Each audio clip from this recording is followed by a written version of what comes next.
Welcome, everybody, to Into the Score. My name is Avishai Darash. I'm your host for this podcast. You know how it is. You know what we're going to talk about. Arts and culture, entrepreneurship, and everything that comes in between. And I'm very happy to have here in front of me in the studio, Clio Leeuwenburgh. Hello. How are you? I'm very, very well. Thank you for having me.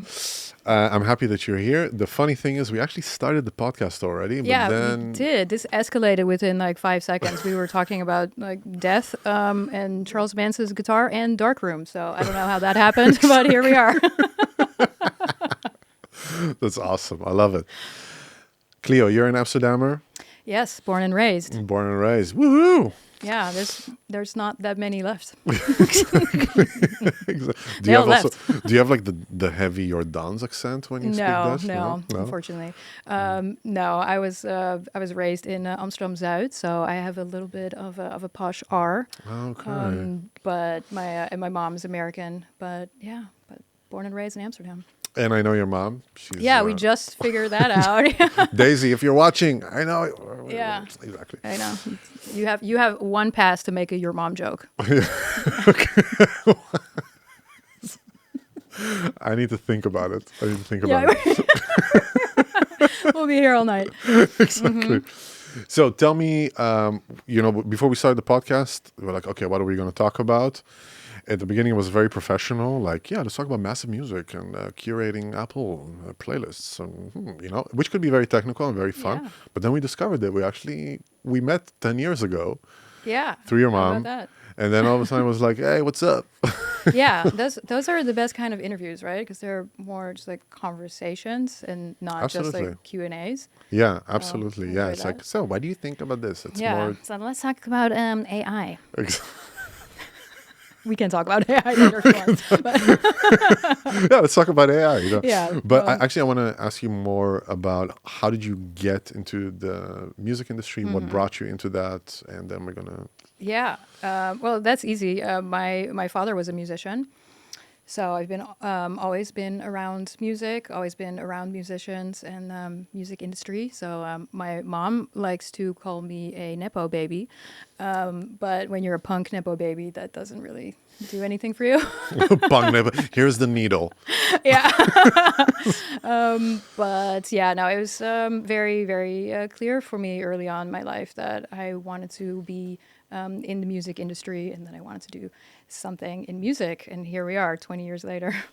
Wow. You're 20 years already in the music industry. Yeah. I mean, I guess like my first job in music, I studied music management and I used to tour with my dad. Like first I did merch for his bands and then I started doing tour management and then started touring with other bands as well. What else did I do? Yeah, I did an internship at a record label and at a radio station. So that started like pretty early on, like age like 16, 17. And then I guess my first like real job was at a vinyl distribution company. And so it's been a long time. Yeah, it's been a long time. Huh? Yeah, like really, it's a long time. How old are you, if I may ask? I'm 39. You're 39. Oh, wow. Look, we're almost at the same age. You look great for 39, by the way. Thank you. Yeah. So we met actually when you were 29 in that sense. We were like similar ages. Yeah, 10 years ago. Wow. Yeah, tell me, because I'm so curious about the curating of playlists. Because I have this idea and that it's so much music is being uploaded every single day. We're talking hundreds of thousands to all the platforms, all combined. How is it getting any screening process, any actual human being able to fathom this amount of, this torrent of information coming to them? Yeah, well, there's a lot of different ways that I consume music, that I find out about music. It's like I'm just very involved. Like I go to a lot of shows, festivals. I pay attention to a lot of record labels, like what they're putting out. Which bands are taking which other bands on tour, that kind of stuff. But there's also, of course, distributors and labels that are submitting music to editors. I I think I got between like 1,500 and 2,000 new tracks every single week. Wow. Yeah, when I was working at Apple as a playlist editor. I'm trying to make the calc. How can you listen to this You amount can't. of music? There's no time. Yeah, this makes no, it's 300 a day. Yeah, and then I would have like only like a couple of days to really like update Yeah. like specific playlists. But so usually what I would do is like first you filter out like the known artist, right? So if I don't know, Lana Del Rey like put out a new song, then like people want to listen to this. So you don't even really have to listen to it to know that this is a relevant release. But it gets more fun when you dig a little bit deeper. Like, okay, which bands or which artists like do I know or have I heard? And then you start listening to more things. So you're like, maybe this makes sense in like the folk playlist, or maybe this makes sense in the hip hop playlist or whatever. And it gets really fun when you start listening to the ones that are really new, that have no record label, maybe have no real history, and then you just click on it and you're like, wow, this is really, really cool, and I like it so much, I'm going to put it in 3 relevant playlists. Wow. Yeah, Cool. so that's a fun part. How does it feel to be such a powerful gatekeeper?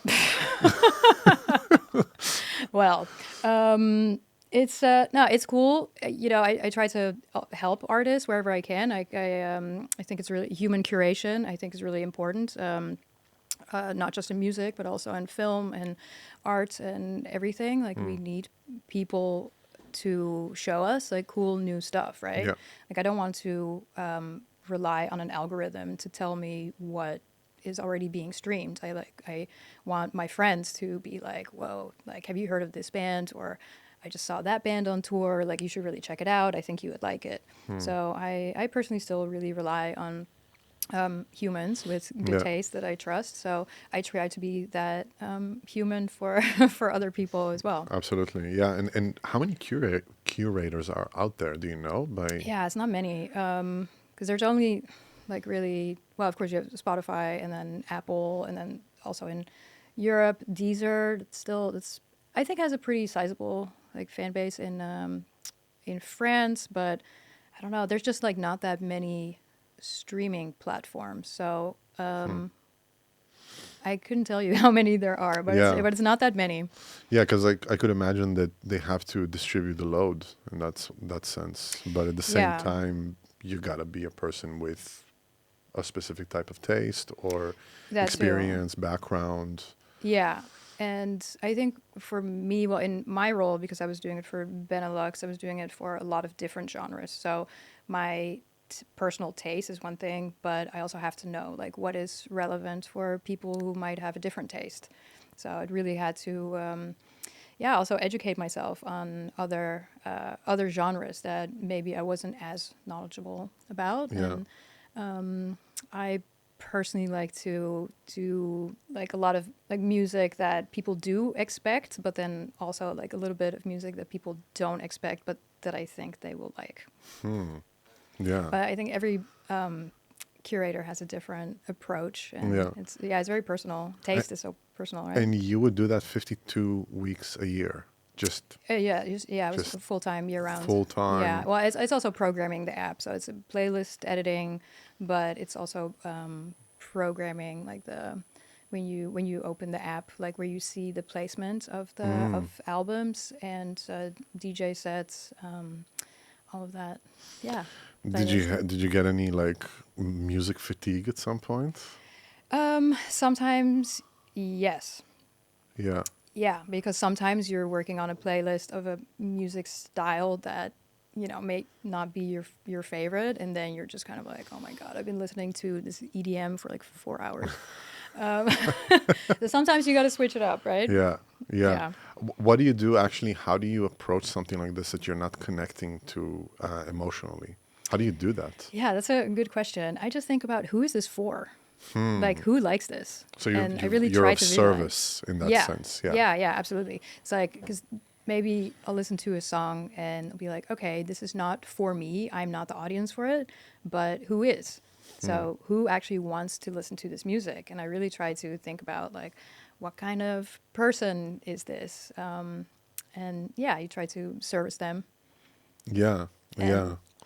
Do you also sometimes compare it with other playlists just to understand, or from other streaming platforms to understand, okay, this yeah, artist is happening right for now. sure. I need to actually give space to that person. I need to give space to that person to have Absolutely. more like a homogenic, let's say, homogeneous perception of Yeah. music in that sense. I think editors, I think we all steal from each other. Yeah, You know, we're just looking at like, oh, what is that playlist? Like, yeah, how is that doing? And especially when you're working on something that's not really your style, you have to, yeah, learn from other people who know more about that. yeah. And yeah, that's how you learn yourself too, right?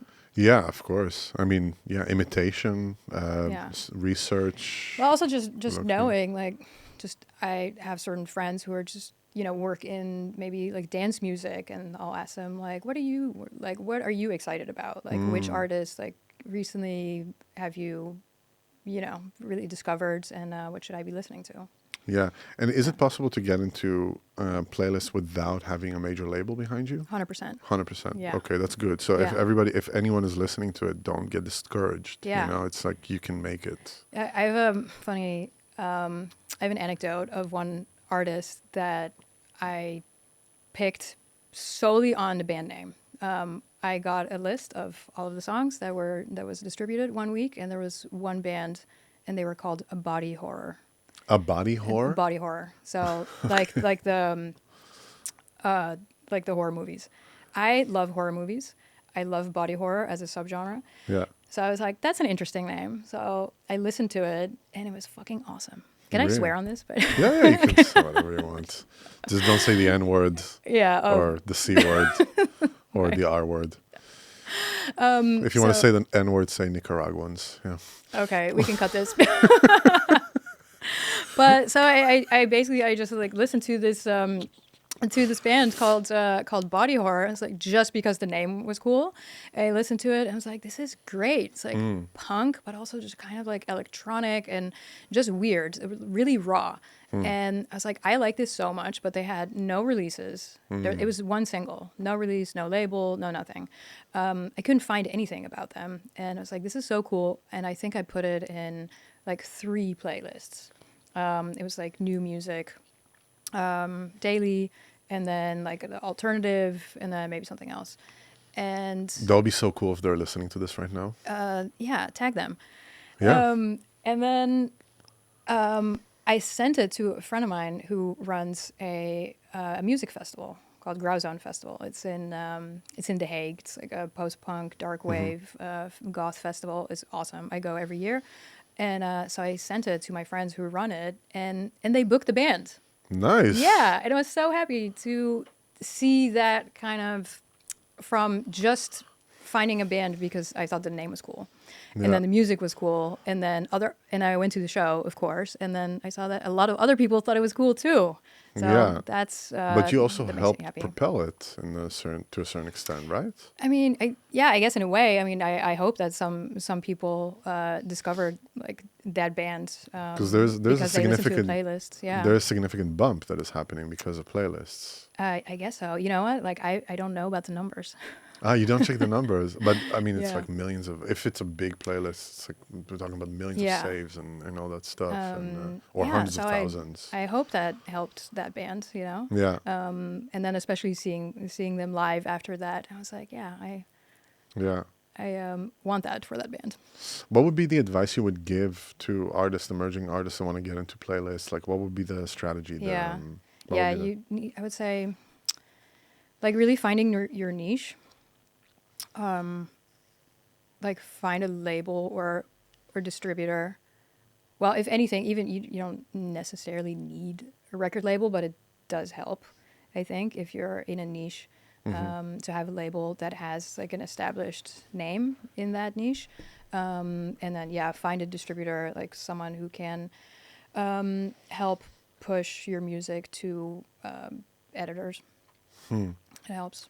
Okay, cool. And basically, you are you staying like anonymous or in the dark in that sense, or is Yeah. it?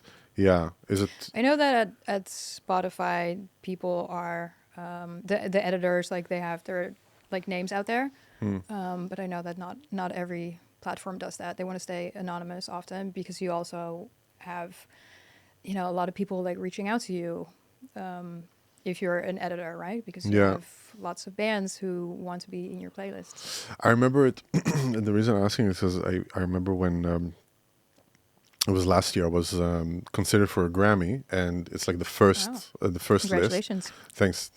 Actually, wanted really to have the new album, but it's not going to be on time because it's until the 31st to hand it in. But I was considered for a Grammy, and then I got like a ton of people messaging me all of a sudden with like, "Hey, I saw you're like considered for a Grammy. Did you think of maybe also putting my thing as the Grammy?" I was like, "What? I'm not a voting member." Right.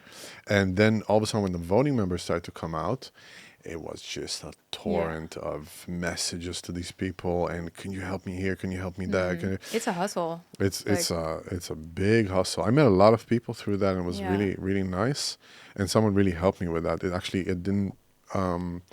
I didn't hand it in. Someone did it for me, and I didn't even know, and he just let me know like the day before. So it was a really really nice surprise.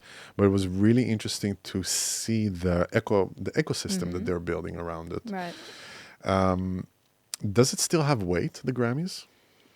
I think so, but mostly for like the majors, like if you win a Grammy, like you can use that for the rest of your life, right? You can be Yeah. like, oh, I'm a Grammy winning artist. You can like your label will use that to promote your new record or I think if or I win, I'm tour. gonna make a necklace and just wear it all the time. Yeah, it's Walk around with it. overall, I mean, it's nice like to get the recognition, I think, from your peers also, especially because Yeah. it's voted.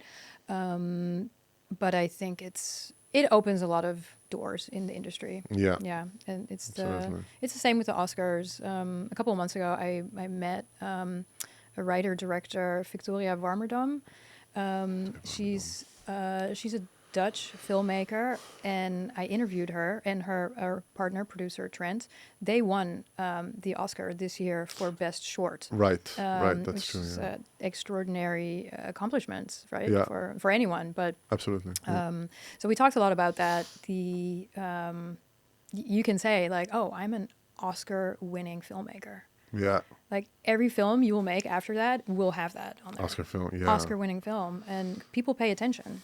And also, just me I'm also a film programmer, and just as a fan, like I do pay attention. Like when I see a film that's coming out, and it will say like, oh, Cannes selection, or some other film fest that Yeah. that I'm interested in, then you pay attention.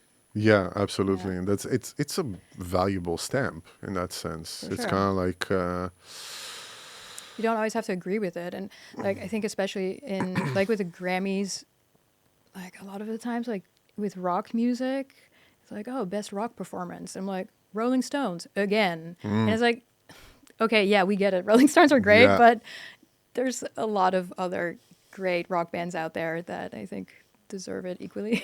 Yeah, I mean, Or more. I totally agree with you, and that's why sometimes it seems like, of course, where I was considered for, it was like the jazz thing, so it's way smaller and it's less like this, Yeah. but it's really that thing, like, oh, similar names, similar artists, similar that.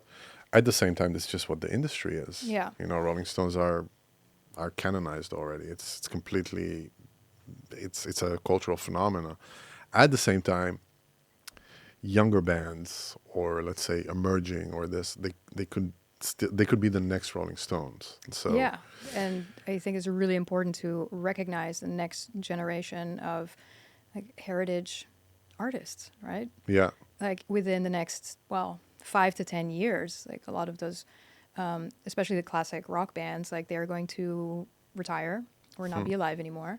The same for film or for music festivals. Like I just saw that like Iron Maiden is on tour still. Really? Like right now. wow, Yeah, and I was like, wow, that's great that they're still doing it, but Wow. what is going to be like? Who's going to be the next Iron Maiden, Yeah, right? Like who are exactly. going to be like the artists who are going to headline those big festivals? So I think it's really Yeah. interesting to see next generations. Yeah, exactly. Yeah, especially because it is the future in that sense. It sounds very trivial. At the same time, like you said, the heritage artist of the next generation. And do you have you been already exposed to the amount of AI, of course, that is being used also in curating or exposed in Yeah, playlists? I guess so. Like the algorithms, they influence all of us in a Yeah. way, like for better and for worse.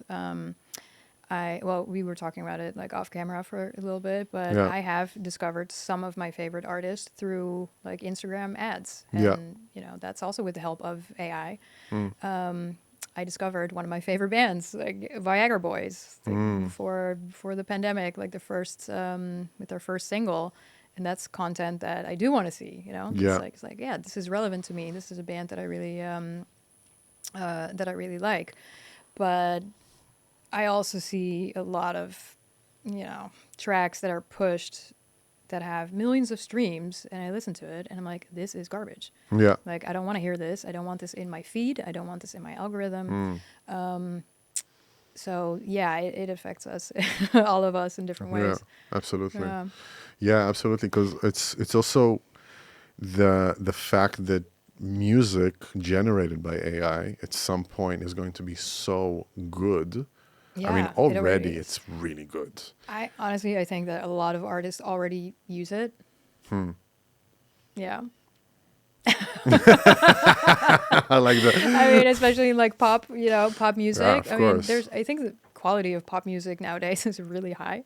But I wouldn't be surprised if a lot of songs in the charts have been helped with a little bit of Oh, you mean like help chat. with with platforms? Of course. Yeah, I mean, in the yeah. sense also, you have, for instance, platforms to be able to mix your tracks, Yeah. add vocals to it, break it to different stems, and take it from here Yeah. and put a different one. It's unbelievable the amount of possibilities that are available right now with just a very simple subscription of a few euros a month Yeah. to do work that would cost you, if a human had to do it, if a person had to do it, would cost you thousands, Yeah. thousands.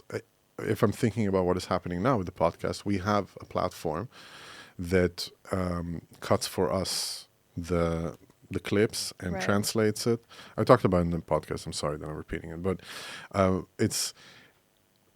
it cuts it for us. It gives us the caption. It gives us the translation of it. It cuts it exactly like, a 916 thing. It's engaging. It's all that. It would cost so much money for us to be able to do it with even an intern or a student that does it. It would be many hours because we get something about from each podcast 40 clips. 40 Yeah. clips from 30 seconds to a minute and a half. It's a lot of work. That is. And it does it in 10 minutes. Yeah, I think that's amazing, and I also think that the possibilities for new artists, who have no access to a professional studio or to, equipment, I think that's great. That it kind of like that you can use that and still make great music, but but at the That's a same big time, but, yeah. there's also the issues of copyright. Yeah. Like Yeah. platforms like Suno are being sued by record labels, artists for a reason because they train their It's plagiarizing. they use their content for their own without paying them for it. Yeah, So, exactly. Didn't Meta now get like 800 million or something like this? A lawsuit for 800 million? probably. Yeah, which is a drop in the ocean for them, so they don't it's care. that kind of stuff. For them, it doesn't really matter. But Yeah. I think it's interesting to see where it goes. Maybe at some point, labels will come to some kind of agreement. Maybe look at some blanket fee to use. Yeah. We were just talking about in the podcast, the first podcast today with Gustavo about the use of, because he's an actor, the use of AI in films. Oh, yeah. And basically getting to a point that extras or let's say, simple flat character actors or actresses are going to just be obsolete. Yeah. Because you can just generate them. Well, You also even a take- main character can be obsolete because I think now a lot of studios, like they put in the contracts, right, that they don't just own like the film, but they own like the likeness of the Yeah. Yeah. of the artist, so they Yeah. could actually just make a scene with you in it. Yeah, basically, and they can take your face Yeah. and just use it, and That's which fucked is up. really scary. fucked up, It's yeah. really fucked up. It's really scary, and I wonder if we need to get similar to what happened with Napster, Yeah. that it was just like pirating and Wild Wild West and whatever, let's fucking do it, and then they got the lawsuit from Metallica. Exactly. It's funny that you mentioned that because I was just talking to Joao about this. Oh, really? Okay. Oh, cool. Yeah, but it's and then- it's exactly Exactly. it's So that way. someone needs to take action that has enough resources and enough, let's say, tenacity to actually go Yeah. after that. And then it's like, okay, we're going to grab it. And then it's going to become a little bit more institutionalized in that sense. It will evolve, and I think now, especially with these major labels, major film studios Yeah. suing these platforms, like they're going to have to come to some kind of agreement, Yeah. I guess, because like the technology is there. I think you can't really put the genie back in the bottle, right? No. Like if it exists, it's there. So there's going to have to be some laws about Yeah. like how to use this technology, but Yeah. see. Because I completely understand, because the content that they're plagiarizing was made through very hard work. yeah. And then all of a sudden, the content that it's generating is made through minuscule work. If you really think about the amount of really hours that you as a private person needs to put in writing a prompt Yeah. and getting content back thrown back at you and then using it, we are still in the in the phase of recognizing that it's AI, recognizing that it's fake. At some point we won't. Yeah. At some point Like, that at some point you're gonna get that FaceTime call, like that deep fake from your mom saying like, "Hey, can you send me $500?" And it's gonna look like you're. listen, the aunt Yeah. the aunt of my girlfriend, she just sent a bunch of money. Oh. Because but she's like older, and it's also they just make the text like really appealing Yeah. to them. And It happens to so many people. Like Yeah. it's so. I just crazy. got last week when we were recording, I got an email that looked really good. Looked very good. The company looked legit. Everything. It was like from Israel. They sent it to me in Hebrew. So I was like, And like, you infringe copyrights, we're gonna sue you. And this. And I was like, wait a second. I checked the company. It exists. It's people. It's all that. Then I look at the email. Yeah, the email. I have a XYZ yeah, I get it. 112113 was something at gmail.com. I'm like, okay, come on, man. Yeah. Do you hear about that story about that woman who thought she was in a relationship with Brad Pitt? Of course. I mean, can you imagine like she sent him like 900,000 or something like this, right? Where do people get this kind of money? Or liquidated all of her assets. And then get catfished. Yeah, it's so sad, but I think people really just, are so lonely, like for that connection. But just think about that technology. Like if this woman was scammed into thinking she was in a relationship with, a famous movie star, think about like in 10 years, like Wow. you could be FaceTiming with, I don't know. With Brad Pitt, with Brad Pitt, or yeah. Keanu Reeves. It also happened with Keanu Reeves, and then I heard the messages. Man, that shit is funny. Hi, this is Keanu Reeves. I'm like, okay, if you fell for it, maybe you deserve it. If People are lonely. No. Can you imagine? So sad. Who would you fall for? Who's like your favorite actor? My favorite actor, I think. That's a good question. You have like Scarlett Johansson with her like deep voice. Oh yeah, like from Her. Yeah, Yeah, exactly. Hey, Avi. Yeah, this could happen. This could happen. Okay, Yeah. well, now I know how to scam you. Yeah, exactly. This is Scarlett Johansson. Yes. Yeah. Hi, this is Scarlett Johansson. I need money. This is so funny. It's funny. I mean, listen, I got frauded also by It happens to all of us. I got fraud 20K beginning of this year, and it looked really good. Everything I'm looked so really sorry. good. Yeah, it was like a pump and dump scheme, and they created this WhatsApp group, and it was all people sitting and just being predators talking about their day. How are you? Yeah, I'm gonna go out this, and I was really like, wow, this looks legit. Yeah. And I got scammed. It was Yeah. really Was it tough. an investment Yeah, it was thing? investments. Yeah, yeah, Oh. yeah. It's like crypto or something It else? was like a type of crypto. Yeah, it was like a new coin and stuff, and it looked so good, and never gonna happen again. Never, ever. It's like once in a lifetime. Luckily, I could get out of it. I was helped by some good people, but it was absolutely traumatic. Absolutely Yeah, it's traumatic. horrible. And I can understand. I can understand. I mean, the deep fake and all that, if Brad Pitt is going to call me or Scarlett Johansson or Angelina Jolie and ask me for money, I'll be like, something feels off. But that was really, it wasn't so nefarious, Yeah. Yeah. Well, So, it was nefarious, but in a different yeah, way. exactly.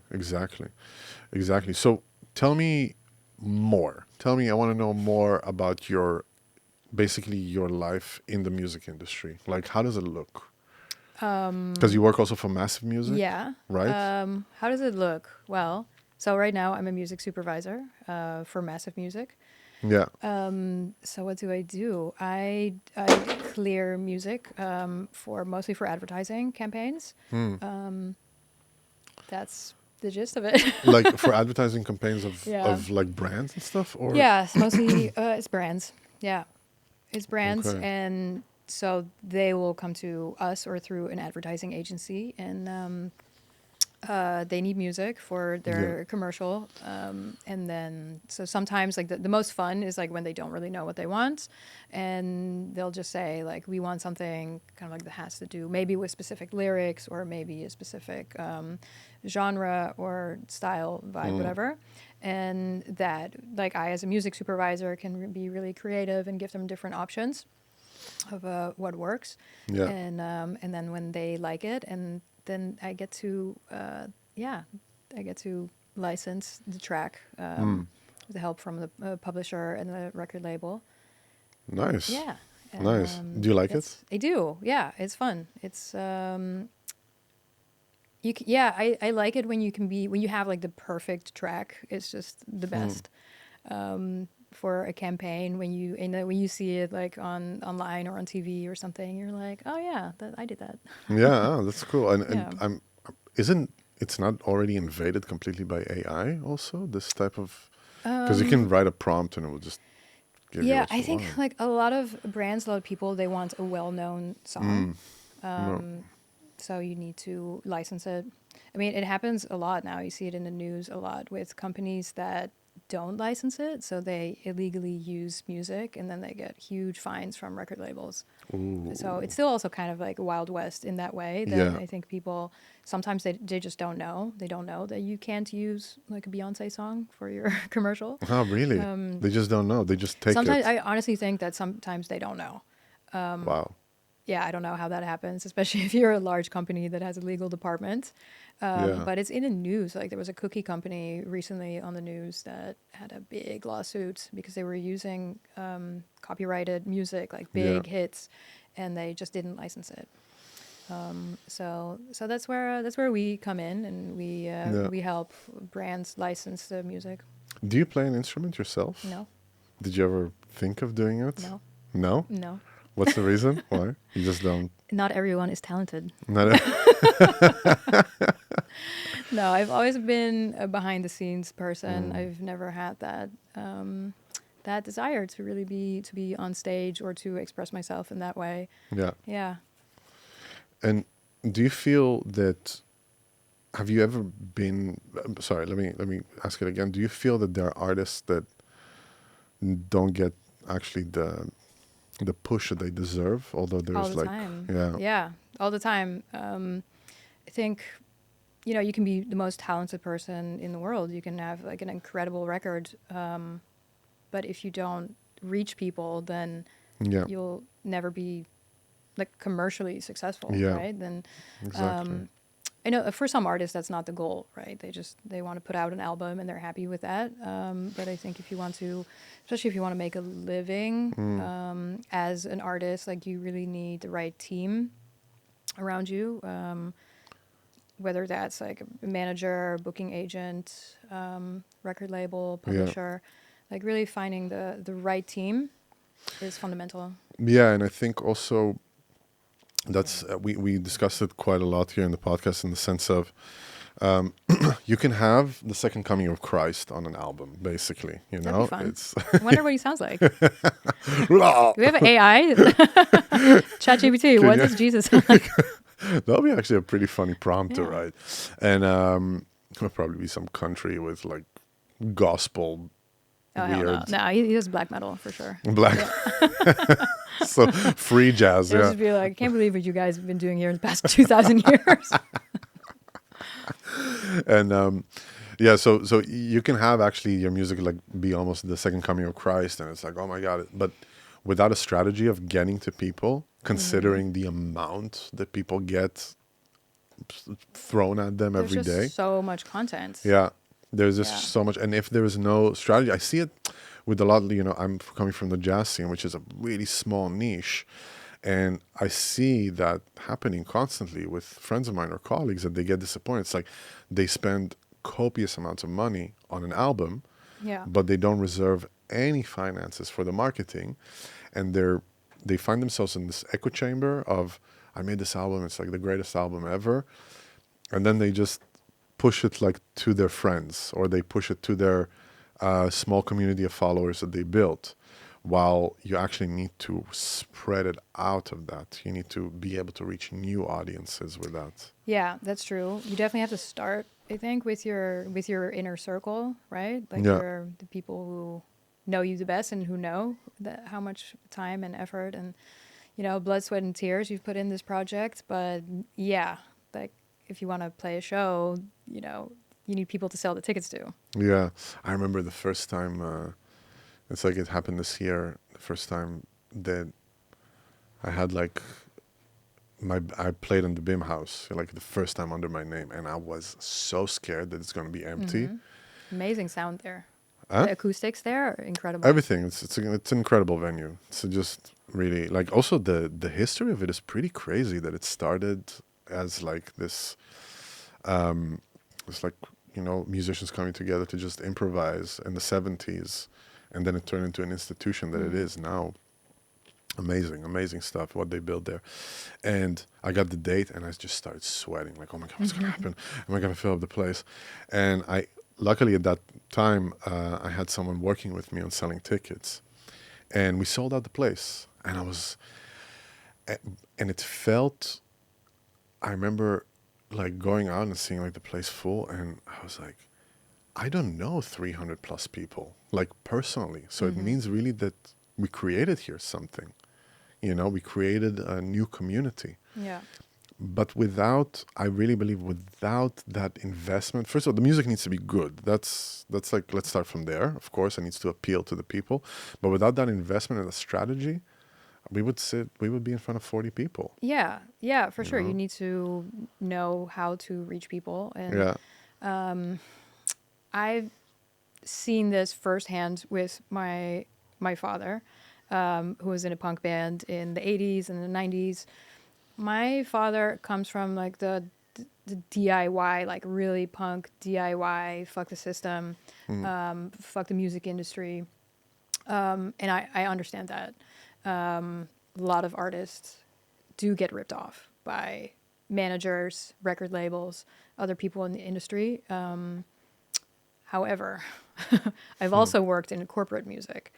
So I can see the benefit of both. Like if you as an artist are like a hustler like that and you want to book your own tour, do it. Yeah. Like if you know promoters, if you're going to hustle and, you know, think you can sell those tickets by yourself, and maybe because you have a great social media following or whatever, you can do that. But I think especially if you're touring, internationally, it really helps to have a partner who knows what they're doing and to have the right booking agent. And I remember talking to my dad at the time, 'cause I was on tour with him. I guess I was like 20. And he was like, I don't need a booking agent. Like, they just like steal our money and this and that. And I'm just like, well, you pay them for a service that they provide. And Exactly. if you have a good agent, then they will know which venues are the right venues for you to play at. Yeah. And I think that's really important, and especially because like, venues change all the time. You know, venues close, new promoters come in. So while I respect the DIY ethic, but you need a team. Yeah. I would always recommend like Yeah. working with someone who knows what they're doing.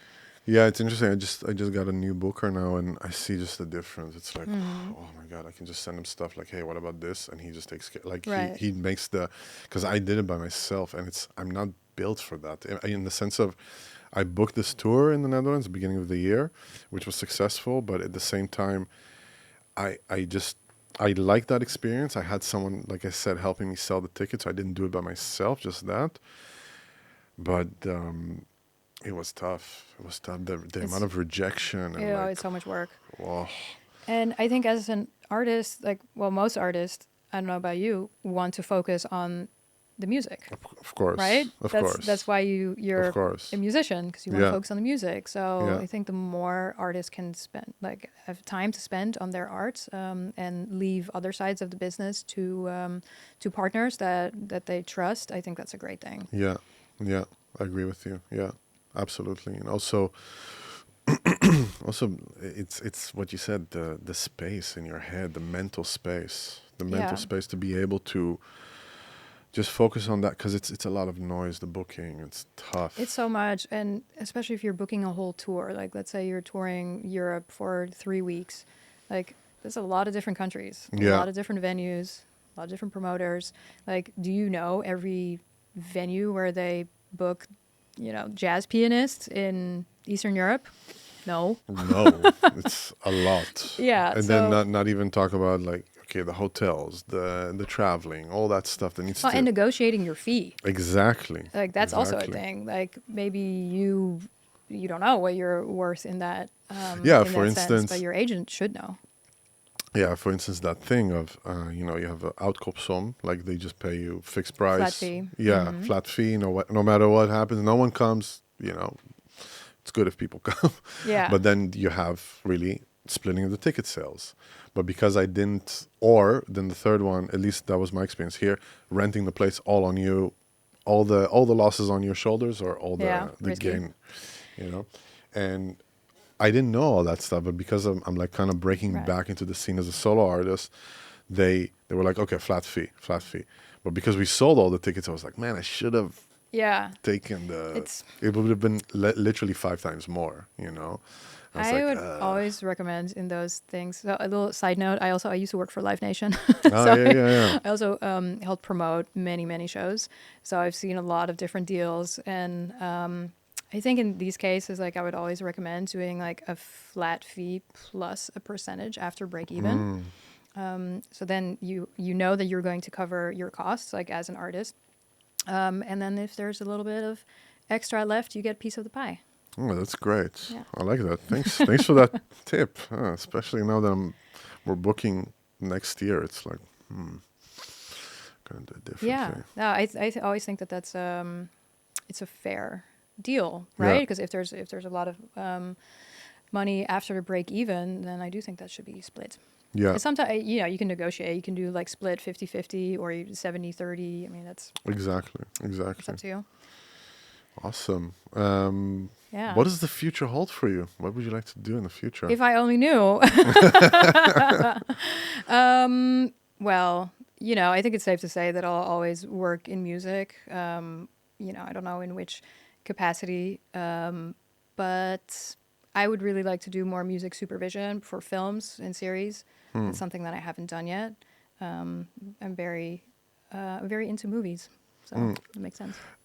Treat me like an idiot. What does that mean, music supervision for films or for TV? So you ever seen a movie and then you hear the song and you're like, oh, whoa, this is a really cool song Yeah. for this scene. Yeah.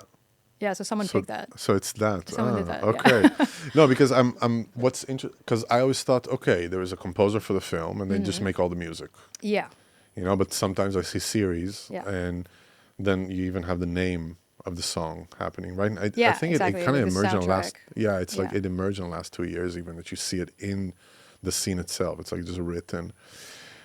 So the music supervisor does that. So Yeah. and do they work together with the composer if there is a composer? Yeah, so often you'll have like a music department, and sometimes like a director will already know like which songs like they want to have in the song or in the film. But sometimes there's a music supervisor who will help with that process and like finding the right songs for specific scenes, and then also clearing those songs. Yeah. Wow. Yeah, cool. I love that. I love watching movies and then, seeing like a scene and then being like, whoa, this is so like original. Or like sometimes I discover music through films or for in series, and you see it a lot. Also, the impact that has on the popularity of an artist. Yeah. I think with Stranger Things. Stranger Things is awesome. Yeah, is as a great music supervisor. I think her name is Nora Fielder. But they had a scene in the last season with Metallica. It was actually big, like a plot point kind of in an episode. But after that scene, like Metallica's streaming numbers like went through the roof. Because Stranger Things has, of course, like a younger fan base, right? So there's a lot of younger fans who didn't know Metallica yet. Yeah, it was also with Kate Bush. with Kate Bush running up the hill. Yeah. and it was also with She went the viral. Never Ending Story. Which song was that? The Never Ending Story. But but that's from this. Limo. Oh, okay. But did they write that song for the movie, or No, was no, that... no. They didn't write the song for the movie. Oh, It that was was an very, that was very an it's like existing old, song. and they kind of revamped it in I think it's season 2 or something, was it? And that just like went Yeah. like this, So I think that's really cool. interesting. Yeah, and sometimes you see movies that you're like, that's an interesting choice. Like, I'm not sure, I don't know if I would have done that, but I think it's an interesting choice for the scene. Like, I watched like Luca Guadagnino's film Queer, came out a couple months ago, and it's set in the 50s, and there's one scene that it's Come As You Are by Nirvana, who is obviously from the 90s. Wow. So I thought that was a really interesting choice. So I think that's something that I would love to get into, working with movie directors and working on music for film. Why don't you open your own company? I don't know. We touched the point. Yeah, I don't know. I've never like really seen myself as an entrepreneur. I think you're an entrepreneur. I think you can do it. Maybe. I don't know. I'm not there yet. I think you can do it. I think Maybe. it's good. No, because you have a lot of knowledge and a lot of understanding, and you have also a vision of what you like. So it's just a question of the team around you, Right. and then you can steer, the ship. Basically, you can really take it to the direction that you want. Yeah. Think about Do you it. want to be my agent? Me? Yeah. I'm busy, girl. Yeah, sounds like it. I'm busy trying to find my own agent. Yeah. No, but we can work together for sure. Would love to. I mean, Yeah. you Let me know if you need a music supervisor. I let you know if I need a pianist. Composer, Exactly. composer, That's, producer. You know. Yes, yeah, exactly. No, because I liked it also that you asked me. Because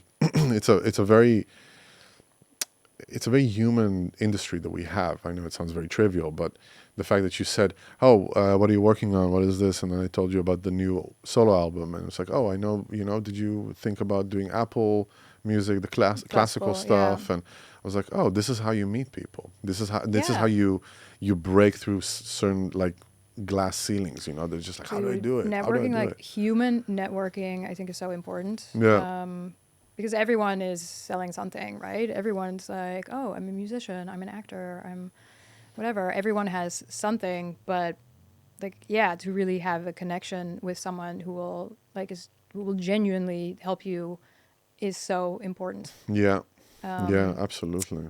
yeah, so I've been to some of those like networking events, and then you're just kind of like, oh, hi, what do you do? And then everyone has their elevator pitch. Yeah. But it's pretty rare when you meet someone that you're really on the same level with, that you have a deeper connection than just like, oh yeah, I make music. Oh, cool. Yeah. Right? Yeah, But absolutely. it's really important. And I think the longer you're in an industry and you build trust with people. Like I'm still friends with so many people from from my tour management days or from when I was working for Yeah. a record label, and it's just it's so cool to see where those people end up too. Like not everyone is in music anymore, but a lot of people have had like very successful careers, and Yeah. that's also like how you kind of you maintain those relationships, and it's how Yeah, you help each other. and what you said also, like when you stay so long in the industry, that has this continuity effect to it, is that people know who you are. You're stable, you're consistent in what you do, and it's a industry that is based on trust. Yeah, If someone and doesn't trust you, consistency. if someone doesn't Yeah, trust you, they're not gonna give their precious thing in your hands. yeah, yeah, Because I for can sure. just imagine also with curating playlists, it's a lot of responsibility in that sense. What happened Yeah. that you stopped doing it, actually? If I may I ask. got a new job. You got a new Yeah, job, okay. yeah. But I still do some playlist for events. Mm. Like I did a playlist for the Cannes Lions last year, Hmm. and yeah, sometimes for other like corporate events. And I always like doing those because it's you get a brief like oh, we want something that's kind of like for it's a networking event. It's a cocktail party. So then I'm like trying to envision like what kind of people are there, like what kind of cocktail party, like Mm. what what is the purpose of this playlist, what is the purpose of the music in the space. Yeah. And I think especially at an event like a cocktail party, you don't want music that's too like vocal heavy, because people are going to be talking, right? People want to talk Yeah. to each other and they don't want to be distracted by the music. Mm. But you also don't want the music to be like that forgettable. You want people to kind of like have a nice vibe. Yeah. So I also think about like BPM, things like that. Like you don't want it to be too easy because then people fall asleep. Yeah. But you don't want, if it's not a dance party, like you also don't want like the Yeah. really energetic music. So Yeah. And do you have anyone that is like basically supervising what you're doing, or you're just free to? I have a boss. Yeah. No, but that I got.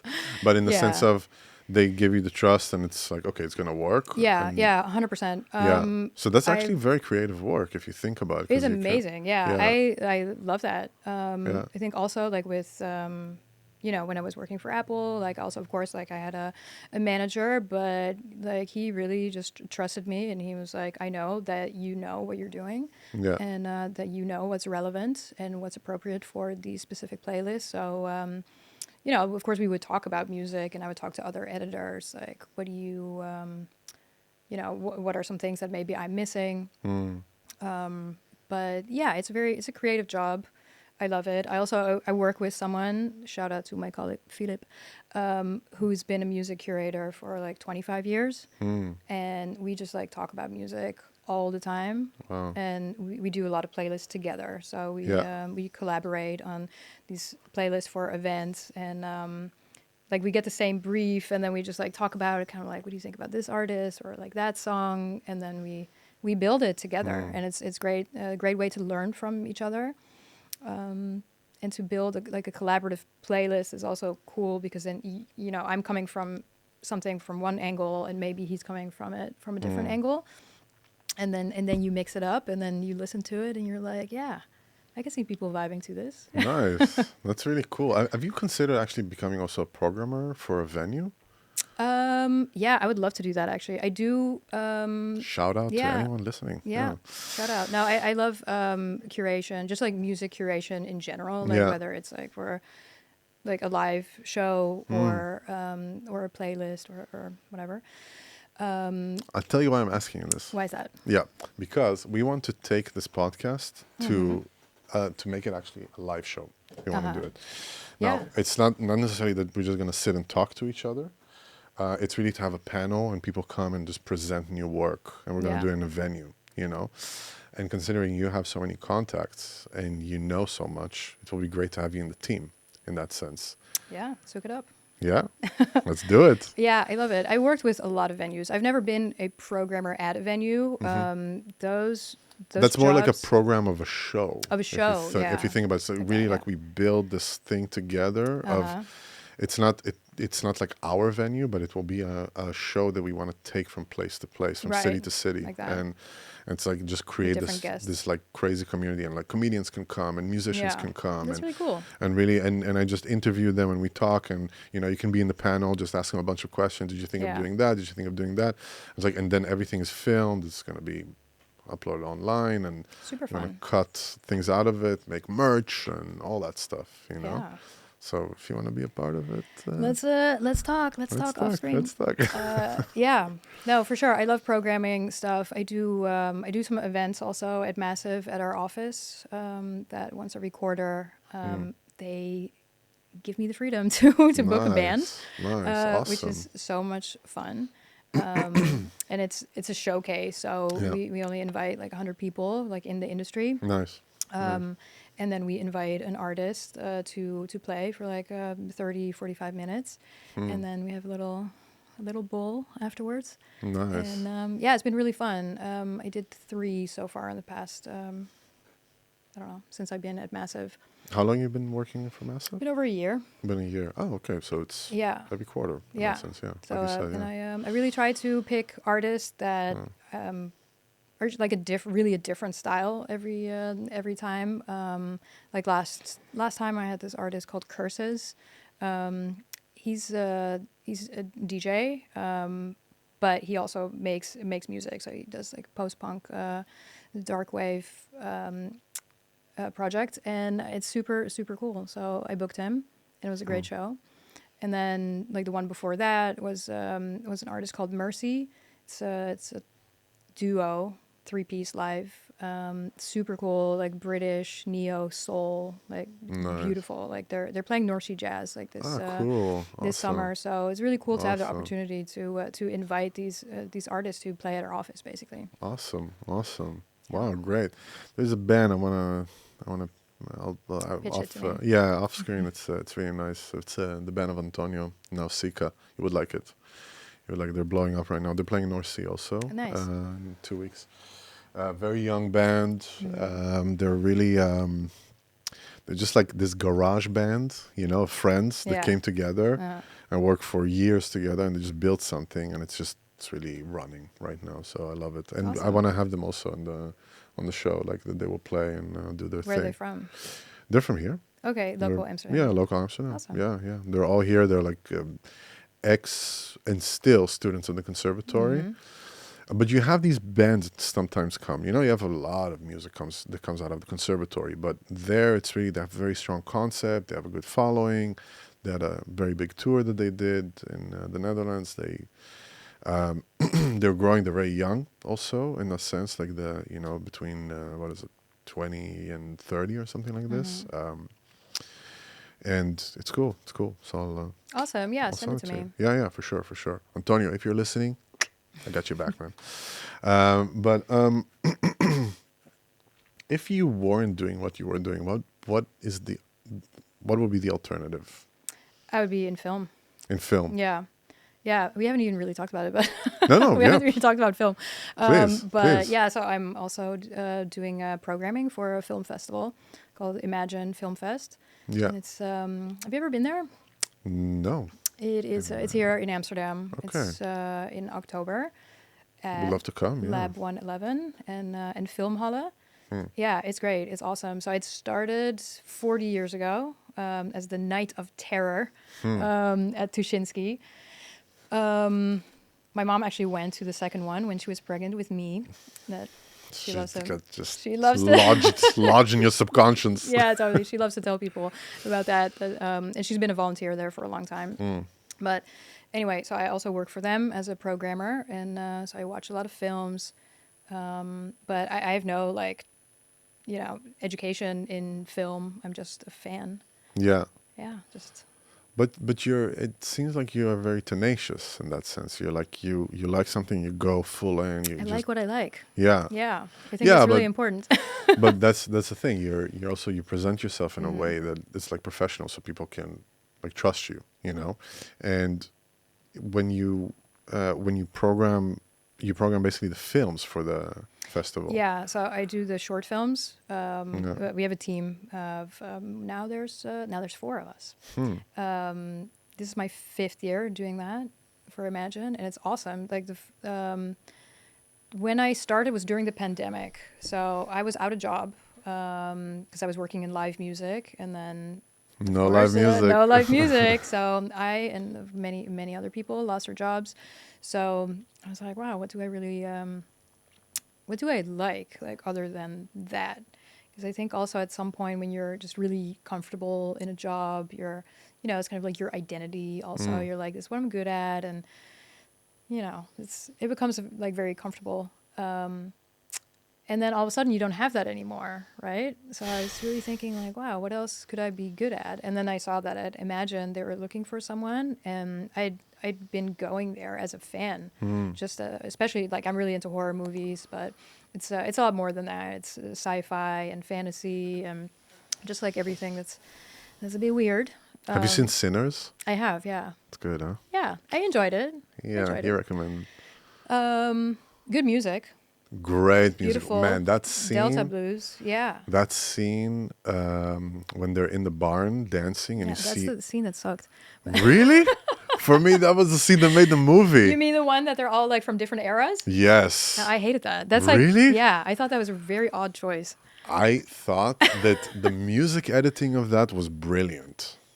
I found it to be like, I was just floored. You see? Okay. Well, matter of taste, huh? I sat there and I was like, the way that he brought, how like seamlessly he made all these styles, just how they were flowing into each other, and of course the film itself and the camera work and all that. For me, that was the scene. Yeah, I mean, also Michael B. Jordan. Hello. That is a beautiful man and a great actor. Two of them. I know. I mean, who wouldn't want to look at Michael B. Jordan twice for 3 hours? But no, but I did enjoy that film a lot. Yeah, great music. That scene for me was not it. It really kind of really took me out of the film. Wow. Really, because it's a period piece, right? Yeah. So then I was like, wait, why is there a guy like wearing a do-rag? And like why is there a DJ? So I thought that was an odd choice, but I mean, it's a period piece, but it's also vampires. And vampires are a period piece. Yeah. Yeah. Most vampire movies, I guess, are period pieces. But yeah. But, I mean, it was Ludwig Göransson. It's a genius. Also, it's very From Dusk Till Dawn. Dusk Till Dawn. From Dusk Till Dawn. It's very From Dusk Till Dawn. Yeah. But like a little bit more, less like Dusk Till Dawn is literally 2 films that were just put together, It's great. I actually rewatched that not that long ago. Me too. In the movie theater? No, not in the movie theater. No, at home. Oh. Like 2 or 3 weeks ago. Yeah. Oh, that's because of Sinners? No, because I heard the podcast with Robert Rodriguez from on Rogan, and I was like, I gotta watch that again. And man, the character of Quentin Tarantino is he's such a pervert. He's such a I want you to lick my. I was just like, whoa, when she's like a little girl, and it's like, oh yeah, it's amazing. I love Tarantino so much. Yeah, Tarantino is so good. Also, I mean, what a move to write that movie, and then like casting yourself in that. Yeah. In the dance scene with Selma Hayek, that she's basically giving. Like he's licking the tequila off of her toes. Yeah. I mean, I guess if you pay attention, you know that Tarantino has a foot thing. Foot fetish, yeah. So, but I mean, good for him, man. No, but Tarantino is one of these people. He really lives the life he wants to live. I mean, yeah, he bought like two cinemas in LA. Crazy. He's like, I'm gonna go after it. It's such good writing, great. I mean, for me, Reservoir Dogs also was just theater on screen. It was for me, really. Yeah. Theater on screen. I And think, Jackie Brown, I think, is one of his best and most underrated films. True. Misunderstood, completely misunderstood film. Just kind of overshadowed. Yeah. Yeah. I love it. I love Pam Grier. So you're really into films. I like it. I like it. So anyway, this was a little side story about film programming. Horror, yeah. You were Horror talking. You movies. like So we're really talking horror, about yeah. So it wasn't really horror sad, movies, Sinners. So yeah, I'm just a huge film fan. Also a big influence from my father. Like when I was like 12 or 13 years old, every week we would just go to the video store and rent a couple of videos, and lots of Evil Dead at a bit too young age. And yeah, I've just always been into that. And also I went to high school in the States, and I was like too young to go out, right? I was under 21, and I was living in a small town in Vermont, and there was like nothing to do. So I would just go to the video store every weekend, go to the video store. Was it Blockbuster then? No, I think it was an independent, like Okay. a small store. Oh, nice. But yeah, no, my dad especially was always like very big on both music and film, just education. Yeah. Wow. So I applied for that job at Imagine, and we had a very good conversation about about different movies that they've screened for, and then I got a job. Can you give some recommendations for films that you really like? Like in general, or like recent Whatever films? you want, Recent yeah. films that just came out. Okay, I'll give you two that I watched within the last couple of weeks because they're still fresh in my mind. I recently watched Bring Her Back. Bring Her Back. Yeah, it's a horror movie. I think it's a family drama, but it does have supernatural horror elements. Okay. Bring Her Back. Yeah, Okay. elevated horror, I think they call it. But it's great. You see Talk to Me? No, I haven't seen it. Okay. No. It's the same directors. It's the Philippou brothers. Yeah, I think they're really interesting, like new voices in the horror scene. Nice. I think just really good writing. And it's also kind of gross. Like it's kind of gross. Yeah. It's kind of scary, but also really psychological. Like I think horror still sometimes has like this, this image of just being slashers. Sometimes when I talk to people and I'm like, oh, I like horror movies, or like, oh no, but this that's too scary for me. I don't like blood. But not every horror movie is bloody. Most of the horror is. What attracts you with horror that you like it so much? Yeah, that's a good question. I just do. I don't know. Is it the kick? It just like makes you feel something, Yeah. I guess. But I think a good horror movie also like has humor and like has a good story, like makes you think. And I think it's the same with sci-fi. I Yeah. think it makes you think about. It's not like mindless entertainment. Well, sometimes it is, but Yeah, of course. Come on, Avengers. Yes. I don't. That's It's a no like, for me. oh. Yeah, no, I don't. I'm not a big fan of the really like the CGI like blockbuster films. But yeah, anyway, so Bring Her Back, great. I think it comes out in September. So I would recommend that. And then Wait, so you saw it before everybody? yes. Ah, look at that. Yep. We have inside baseball information here. Look at Well, that. okay, there's two reasons for that. I watched it because I was just in the States and it already came out there. Ah, So okay. It was out in theaters. Okay, I watched it in a thought- theater. I thought it's like inside, like agents Yeah. and stuff, No, I knew it was coming out. So I did see it like opening weekend. Okay. And Bring Her then, Back and talk to me. Yeah, Bring- so Talk to Me came out a couple of years ago, and yeah, that's also really fun. It's like a high school. Is it a high school? High school kids, and like they have this like mummified like hand, and then basically if you hold the hand, then you're possessed by a demon, but they use it as kind of a party trick, right? So it's really at this like party, people are drinking and just like, whoa, it's a cool party trick. Don't do that. Obviously, that goes very wrong. So anyway, so this is the second one, and it's in the same universe, and I like that too. Like when filmmakers do that, it's not directly connected, but it is in the same kind of like supernatural. There are supernatural forces Yeah. here that are connected in both films. But the film is also just like about grief. It's about family and it's about loss and grief, but also supernatural possession. No, I want to see it. I'm really Yeah. curious about. I just watched the other day Primal Fear. Have you watched it? I don't know. When is that from the 90s? This is 96. Yeah, I Yeah. think 96, 99, right? Something. Primal Fear with I'm that was actually- like the breakthrough role of Edward Norton. Yeah, with Richard Gere. Okay, I'm not sure if I've seen that. Oh, man, you gotta see this. He is so good in it. He plays as an altar boy that murdered the priest. That but he murdered him in a very, very ugly and like slashy way. Yeah. And I don't want to spoil too much, but the way that he was acting there and how he got out of it and the ending. Oh my God, the ending. Is this this is before? Wait, he was in American Beauty? No. American Beauty is Kevin Spacey. Yeah. And Who's the skinhead though? He's in Fight Club. he's in Yeah, Fight he's in Club. Fight Yeah, Club, Fight yeah. Club.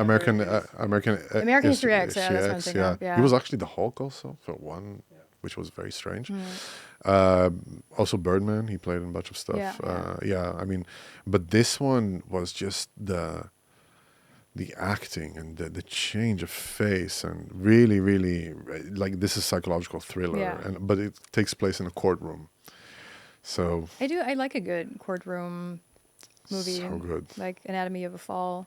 It's great. So good. I also really like the new, or the latest, the Clint Eastwood, Juror Number 2. I didn't see it. So No. I watched it on the plane. Okay. But yeah, a good court story. Yeah. It's difficult to do, right? Because it's just a story in a room. Exactly, and you have to create like the projection, that Yeah. story within the observer's mind, like to see. Okay, I mean they show, of course, the evidence and all that stuff, but again, I will commend. I'm sure Edward Norton heard it a million times already, because that's the thing that made his breakthrough Yeah. into the mainstream thing.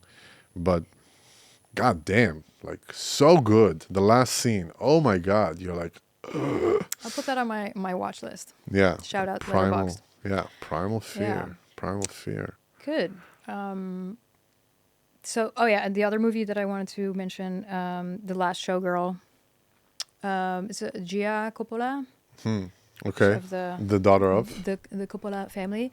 I believe she is the niece of Sofia Coppola. Okay. So, what is that? Granddaughter of Francis Ford? I think so. Anyway, Yes, because she's connected. Yeah, she's some Nepo baby. Yeah, exactly. Yeah, exactly. That's a Nepo baby that we want to be. Yeah. But I really enjoyed it. I think it's her debut feature film, and it's starring Pamela Anderson. Last Showgirl. The Last Showgirl. The Last Yeah, Showgirl. and it's a portrait just of a woman, a dancer, by Pamela Anderson. And she's a Vegas showgirl and has been doing that for 30 years, and it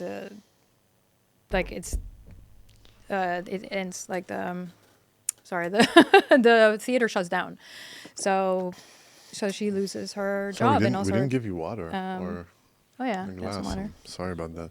Sorry, thanks. No, but basically she's doing it for 30 years. Yeah, and so then she's a showgirl. Oh, thank you. And yeah, she loses her job basically, but also like her identity, right? And that's also kind of what we were talking about earlier. Like how much of your job is your identity, Yeah. Oof, as a musician, oh my God. right? Wow, we identify ourselves so much with it, and also the success of it, and how much clout and how much this, and yeah, it's a tough thing to be confronted with on a daily basis, the self-identification of Yeah, My it's like, job is who me. am I? Yeah. Right. And the success of my job has a direct correlation to my self-esteem, you know? That Yeah. happens to a lot of artists. I sing it all the time. But it doesn't mean that it's going to stop me or push me more to do what I'm doing. It's going to, still I do my best to stay cool about it. But of course in the past it was a major thing that I had to think about all the time. Yeah. In the sense of, who am I without it? Yeah, but I think that's a really interesting question, and I think that's also a big part of this film and why I enjoyed it. And I think Pamela Anderson is great in it. I really love to see some of these older these actresses who had big careers like in the 90s, but weren't really given the chance, opportunity to play different roles than just like the sexy, like the bombshell, right? Pamela Anderson is just known for her, as a sex symbol. Yeah. And so I think it was really cool to see her in this role where now she's in her 50s. I mean, she's still an absolutely beautiful woman, but it's a serious role, and it's not just about, her sex appeal. Yeah. Wow. I would really like to see that. Because also, I always find it fascinating when when people that are so heavily typecasted, right? When people are so heavily typecasted, they're doing like a transformation. They're doing like very serious work on just breaking free from it. I love that. I love it when like rom-com people like start doing horror movies. Yeah. Yeah. It's Yeah, it must be so fun. like Jordan Peele, for instance. What was he doing before? No, he was basically he was doing the this like comedy with his Peele and I can't remember the name. He had like a duo comedy, Okay. and then he Key and Peele, yeah, Key and Peele, yeah. They were just doing all these sketches and it was very funny and silly and all that, and then he came out with Get Out, or he came out with Us, or Nope, and which is like horror. Like I like it. It's just Get Out is so good. Also, did you like it? Yeah, it was okay. He's not like my favorite director, but I appreciate the films that he's done. No, but what I mean with that is that it's so, and he was what I mean is that it's so intertwined. The comedy, the element of surprise, and horror. He was talking about it. It's like horror, you have an element of surprise, but comedy also you have an element of surprise. Just that the effect is the other side of the spectrum. This one makes you laugh, and this one makes you like recoil in disgust. Or that's a good point.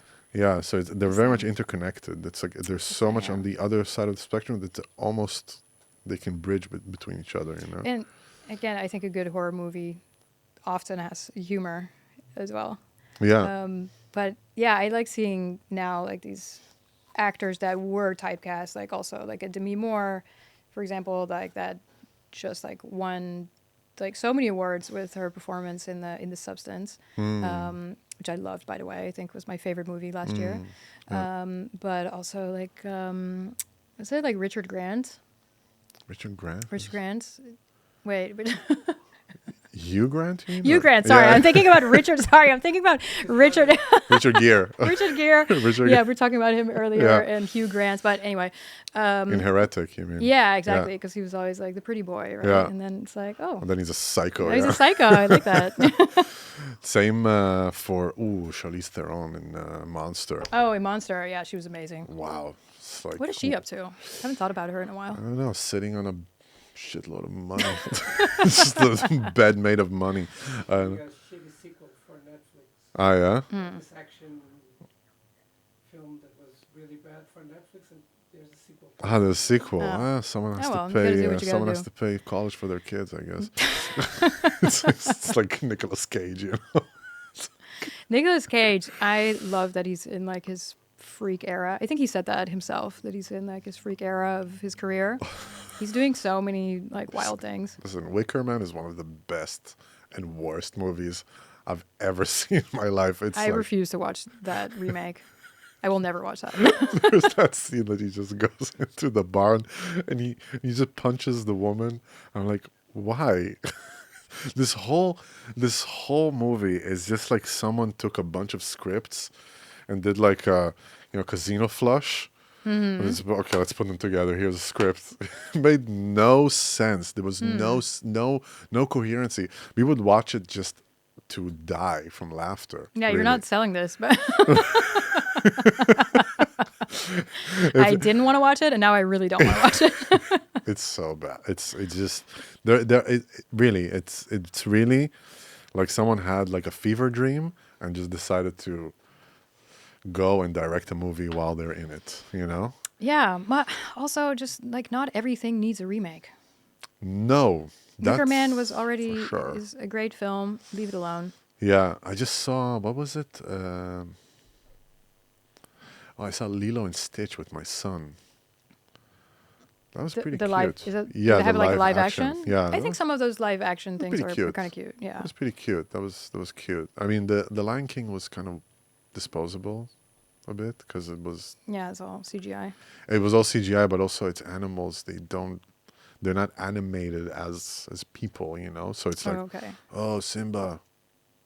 It's like dead expression, you know. It's like, Yeah. okay, well, Yeah, I didn't really have So any it is. desire to see that, but I will say I did watch The Little Mermaid, and the how live was action. I liked it. it? You liked I it? liked it. I'm also just really that generation, right? The millennial. I grew up with all of those Disney films in the Yeah, 90s, of course. so Of course. I liked it. I think they did a great job. But the one that I really liked was the Cinderella live action. Oh, I didn't see that one. It's so good. Really? Like, it's really so good. Hmm. Lily James plays Cinderella. She's great. And then it has Kate Blanchett in it. Dude, she's so good. She's the evil stepmother. Amazing. And then it has Helena Bonham Carter is the fairy the pumpkin. godmother. No, I thought. No, she's a fairy godmother. And then it has like a hot guy from Game of Thrones as Prince Charming.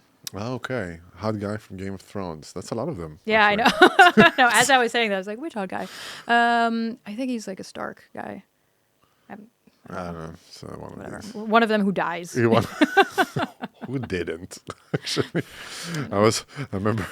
Wow, Game of Thrones. Talk about trauma, man. Oh my god, I can talk Really. about that for another like 5 hours if you No, want. but Game of Thrones was really like this thing of, oh, I love this character. No! And Oh then my it's god, like, okay. I cried. I totally cried at every season.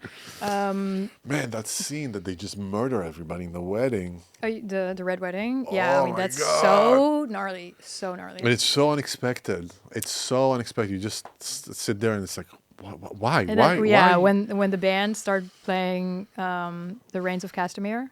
I Do you don't know who the band is, by the way? No. I Fun don't. fact. Anyone knows? No. It's Sigur Rós. Oh, okay. Yeah. Look at that. No, I Yeah. have no idea. No. Why do I know that? Because I watch You're- DVDs with all of the extras, and I. Man, I I'm a feel big so nerd. uneducated. So I'm I a feel big- so big Game of Thrones No, I nerd. feel really uncultured next to you, which is great. I'm like, yeah, I like Avengers. she's like, and she's like, okay, monkey. It's like- No, I like some. I like some bad taste stuff. you see, I didn't say it's bad taste. Avengers is really nice if you don't want to think and just be dumb. You know, it's really. Well, fun. if I wanted to do that, then I would go on like. I don't know. Do something else. I don't know what I would do. Yeah. Yeah. Now I'm trying to think of something witty to say, but I like that we're starting to warm up now. yeah. So okay. now the interview actually starts. Now the interview. Yeah. Okay, all Anyway, this so time. Game of yeah. Thrones. Game of Thrones. Tell me. Yeah, big fan. I read all of the books. You read the books. I did. And you saw the whole series. Yeah. Wow. Okay. I went to all of the exhibitions. What else? I have the cookbook. You have the cookbook of Game of Thrones. Do you murder people in the end there, or So, like what? unfortunately, I'm a vegetarian, so I can okay. make approximately like 5% of the of the recipes. But it's really fun. It's like really well presented, and it has recipes from each area from Sorry, Westeros. Oh, what's happening? Because it was like in front Oh, it's in my face. It was in front of your face. Yeah. Thank you. Yeah, no, the cookbook. It's really fun because it's all from different areas from Westeros. So you Wow. have like And- what is it, Beyond the Wall recipes that are all just like meat and bread. They have like nothing. It's funny how it's like, here's a recipe. Gonorrhea. Ooh, okay. It's like popsicle. Gangrene. Yeah, They have some weird stuff in there as well. Like I think there's one like snake dish. Did you actually need to get a snake for? Yeah, it's a real recipe that requires snake as the main ingredient.